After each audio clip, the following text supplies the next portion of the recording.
Você é trabalhador do home care, é técnico de enfermagem, enfermeiro ou é cuidador? Preste atenção nesse vídeo que ele é do seu interesse. Talvez agora, com a lei do piso, vão contratar técnicos de enfermagem e enfermeiros como se fossem cuidadores. E é preciso prestar atenção nos serviços que você vai fazer, porque talvez você tenha direito ao piso. E isso vai ser certamente negado.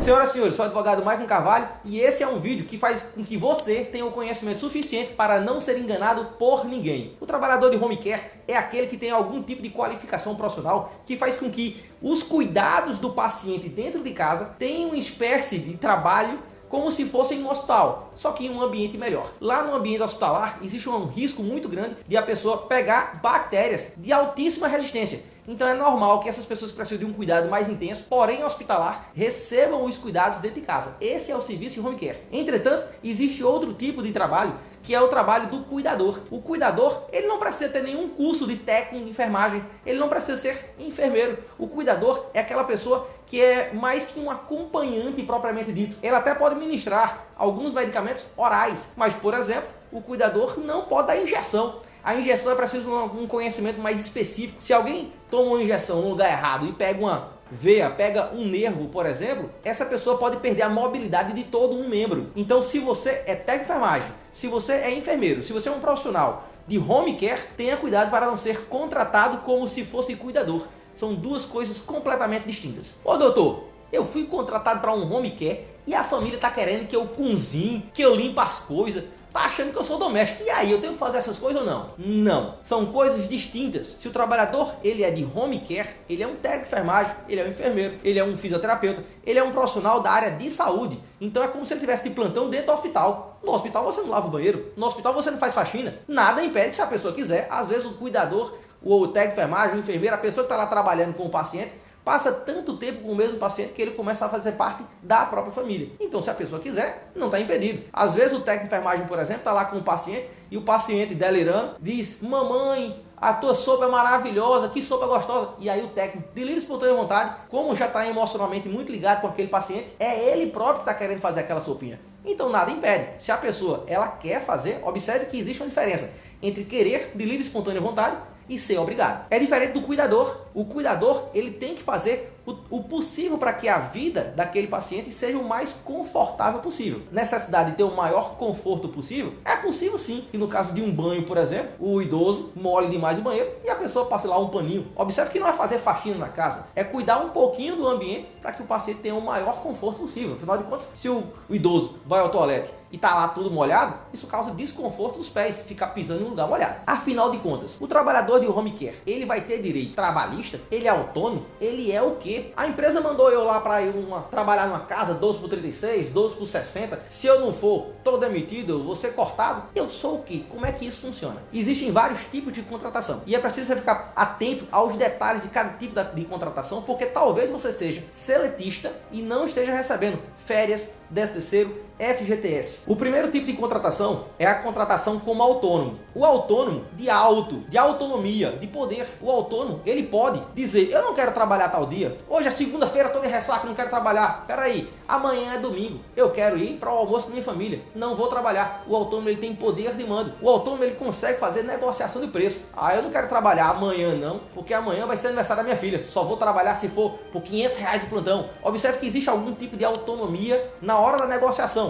Para preço, para dia de trabalho, para horário de trabalho, existe autonomia. Se no seu contrato de trabalho não existe autonomia, você não é autônomo. É extremamente comum o pessoal confundir o contrato de autônomo, ele próprio contratando com a família, e o contrato de cooperado. Eu vou deixar aqui outro vídeo que explica detalhadamente quais são os direitos do cooperado, quais são os deveres, quando é que vai existir realmente uma cooperativa. Para que exista uma cooperativa, é necessário que todos os anos, sem exceção, tenha eleição de conselho fiscal e prestação de contas. É É preciso que no máximo a cada 4 anos tenha uma eleição de presidente, vice-secretário, para poder fazer uma boa gestão da cooperativa. O artigo 12 da Lei 12.690 determina que precisa ter uma convocação de cada um dos cooperados para ir para essas assembleias para poder eleger o povo, precisa ter algum tipo de vantagem. O artigo 7º, inciso 1º dessa mesma lei está dizendo que tem que fazer retiradas mensais de pelo menos o piso da categoria. Existem vantagens.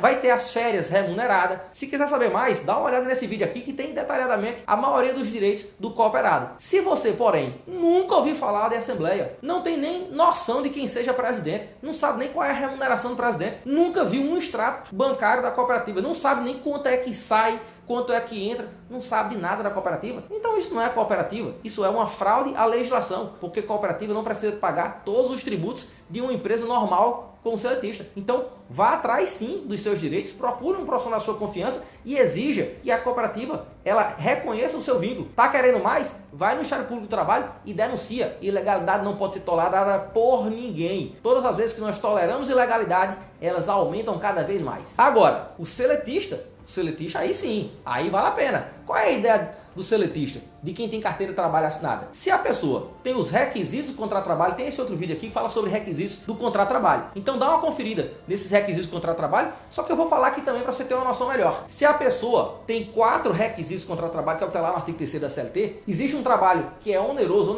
é dinheiro. Ninguém trabalha para ficar cansado, todo mundo trabalha por remuneração. Então se você está recebendo remuneração todo mês, então é oneroso, já cumpriu o primeiro requisito. Se você tem a pessoalidade, é você que tem que ir dar esse plantão 12/16, é você que tem que ir para esse plantão 12/60. A gente sabe que é normal, hoje em dia, todo mundo fazer troca de plantão. Afinal de contas, é extremamente comum técnico de enfermagem, enfermeiro, profissionais da área de saúde de modo geral, viver com 2, 3, 4 empregos. Então, às vezes, dobra num plantão e aí tem que trocar com algum colega. É totalmente diferente de você dizer, eu não quero trabalhar tal dia, e você ter a necessidade de dobrar em um plantão. Se você dobra em um plantão, você está tendo a necessidade de ficar naquele lugar. Você não pode abandonar o plantão. E é em razão dessa necessidade que o seu outro colega lá acaba dobrando. Além do mais, a maioria das convenções coletivas de trabalho são sensíveis a essa situação e elas próprias permitem que o trabalhador de enfermagem ele possa trocar os plantões. Então não vai retirar a pessoalidade. O terceiro requisito é a questão da habitualidade. A habitualidade é o hábito. Se você está em plantão 12/36, se você já entrou na empresa nesse plantão 12/36, se é a empresa que diz, olha, é 12/36 dia, é 12/36 noite, é 12/60, é 24/72, se já existe uma carga horária pré-definida, se é a empresa que indica quem é o paciente, qual é o horário de trabalho, qual é a jornada, qual é a remuneração, se tudo que indica é a empresa e se você não cumprir o que ela está mandando, você vai ser demitido? Então você é seletista. Só que muitas empresas de home care têm mania de não pagar férias, não pagar 13º, não pagar FGTS, não pagar aviso prévio. Trata a pessoa como se fosse empregada, mas na hora de pagar os direitos, não, você é autônomo. Que tipo de acordo é esse? Onde o trabalhador só entra com um prejuízo? Não faz sentido nenhum. E aí no caso de reconhecer o vínculo empregatício, observe seus direitos. Primeiro vai ter que assinar a carteira de trabalho. Afinal de contas, se você não estiver pagando o INSS certinho na carteira de trabalho, você não vai se aposentar lá no fim. A ideia é que todos nós fiquemos velhos. Se você não pagar corretinho, como é que vai se aposentar lá no futuro? 13º, férias, FGTS, proteção contra despedida arbitrária. O patrão não pode chegar e dizer, vai-te embora, não quero macho não. E se ele fizer, vai ter que pagar aviso prévio, indenizado, e para cada 1 ano de contrato de trabalho, vai aumentar 3 dias a mais. Então se uma pessoa, por exemplo, trabalhar 10 anos na empresa, 30 dias de aviso prévio é o início, e para cada 1 ano são mais 3 dias. 10 anos vezes 3, 30 dias. Isso quer dizer que o aviso prévio de quem trabalhou 10 anos numa empresa home care serão de 2 meses. E isso projeta para tudo, para FGTS, para DCC, para férias, para tudo. Quando você junta tudo, o valor fica bem robusto. Aqui em Pernambuco, por exemplo, existem várias empresas de home care que já receberam tanta denúncia no Ministério Público do Trabalho, que o Ministério Público do Trabalho acabou chegando lá e fazendo um acordo, termo de ajuste de conduta,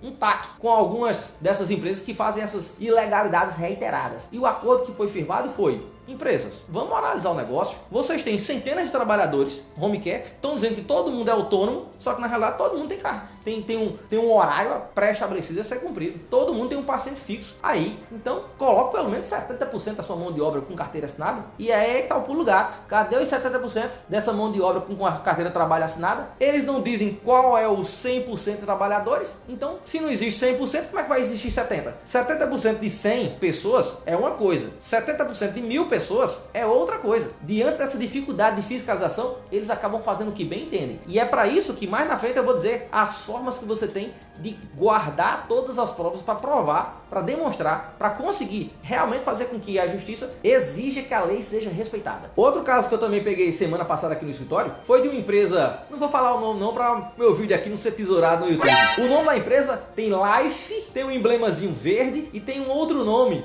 que lembra enfermagem. Não vou dizer o nome não. Por equívoco, por engano, eles mandaram para casa do paciente um monte de medicamentos e acabaram mandando a nota do valor mensal que o paciente paga. E lá estava um valor gigantesco de mais de 13 mil reais pelo trabalho do técnico de enfermagem. E esse técnico de enfermagem só recebe 10% desse valor. É absurdo o salário dele ser de 1.300 e a empresa receber mais de 13 mil reais. Empresas, não é pecado nenhum as empresas terem lucro, elas têm que ter lucro sim para continuar crescendo, para continuar contratando as pessoas, zero bronca quanto a isso. Mas vamos dividir um pouquinho desse peixe aí, né? Tá parecendo a divisão do Luiz Gonzaga, um para mim, um para tu e um para eu, um para mim, um para tu e um para eu. Assim não tem graça. Vamos fazer uma divisão aí mais justa, né, empresas? Uma pra mim, uma pra mim, uma pra tu, uma pra mim.